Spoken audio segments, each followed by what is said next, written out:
कृक्षिणी।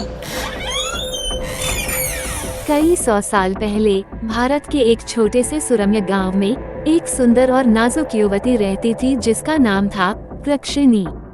कृक्षिणी की आंखें नीली थीं, जैसे किसी गहरे समुद्र की गहराई, और उसकी हंसी सुनकर ऐसा लगता था जैसे झरने से बहता पानी। उसके माता पिता बहुत ही साधारण लोग थे, परंतु उनके दिल में अपार प्रेम था। कृक्षिणी का दिल एक युवा योद्धा अर्जुन के लिए धड़कता था। अर्जुन भी कृक्षिणी को बेहद प्यार करता था और दोनों का प्रेम गांव में सभी के लिए आदर्श था। परंतु उनका प्रेम सुखद नहीं था। गांव के मुखिया राजा धर्मपाल ने कृक्षिणी की सुंदरता पर मोहित होकर उसे अपने महल में बंदी बनाने का आदेश दिया।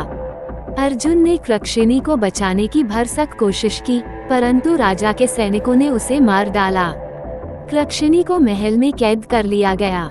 राजा धर्मपाल ने उसे अपने हरम में शामिल करने का प्रयास किया, परंतु कृक्षिणी ने उसे कड़ी चुनौती दी।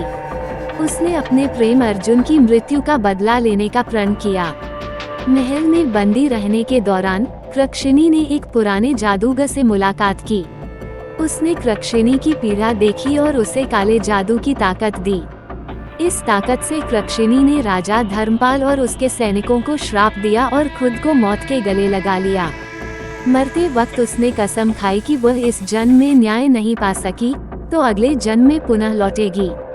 वर्तमान समय में एक छोटे से शहर के बाहरी इलाके में एक पुराना और सुनसान घर था। इस घर को लोग कृक्षिणी का घर कहते थे। कहते हैं कि इस घर में जाने वाला कभी वापस नहीं लौटता।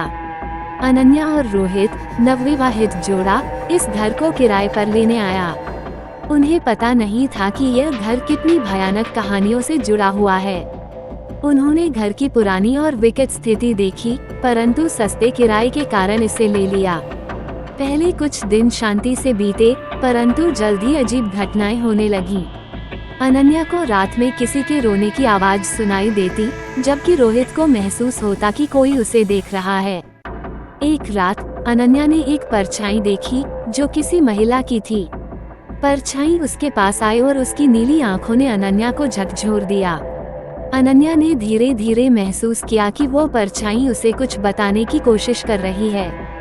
उसने अपने पति रोहित के साथ मिलकर घर की पुरानी किताबों और दस्तावेजों को खंगाला। उन्हें एक प्राचीन डायरी मिली जिसमें कृक्षिणी की कहानी लिखी हुई थी। अनन्या ने समझा कि यह वही कृक्षिणी है जो अपने प्रेम और बदले की आग में जल रही है।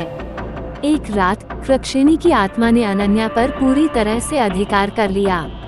उसकी आवाज बदल गई, उसके शरीर की भाषा बदल गई और उसकी आंखें नीली हो गईं। उसने रोहित पर हमला कर दिया। रोहित ने किसी तरह अपनी जान बचाई और भागने में सफल हुआ। रोहित ने अपने दोस्तों और एक पुरोहित से मदद मांगी। पुरोहित ने बताया कि कृक्षिणी की आत्मा तभी शांति पाएगी जब उसका बदला पूरा होगा और उसकी आत्मा को मुक्ति मिलेगी। रोहित और उसके दोस्तों ने पुरोहित के निर्देशानुसार कृक्षिणी और अर्जुन की आत्माओं की शांति के लिए एक अनुष्ठान किया। उन्होंने राजा धर्मपाल की अस्थियों को खोजकर उन्हें नष्ट किया और कृक्षिणी की आत्मा को शांति की ओर प्रस्थान करने का मार्ग दिखाया। अनुष्ठान के बाद कृक्षिणी की आत्मा अनन्या के शरीर से निकल गई और उसे एक अंतिम बार देखकर मुस्कुराई। उसकी आत्मा ने अर्जुन की आत्मा के साथ पुनर्मिलन किया और दोनों ने शांति से प्रस्थान किया। अनुष्ठान के बाद घर की भयानक घटनाएं बंद हो गईं। अनन्या और रोहित ने अपने जीवन को नए सिरे से शुरू किया, बिना किसी भय और शंका के। उन्हें एहसास हुआ कि प्रेम की शक्ति सबसे बड़ी होती है और यह सभी बाधाओं को पार कर सकती है। कृक्षिणी और अर्जुन की प्रेम कहानी, उनकी पीड़ा और अंततः उनकी मुक्ति एक ऐसा उदाहरण है जो ये दर्शाता है कि सच्चा प्रेम कभी मरता नहीं है। चाहे वह किसी भी जन्म में हो, प्रेम अपनी राह खुद बना लेता है और न्याय पाकर ही दम लेता है।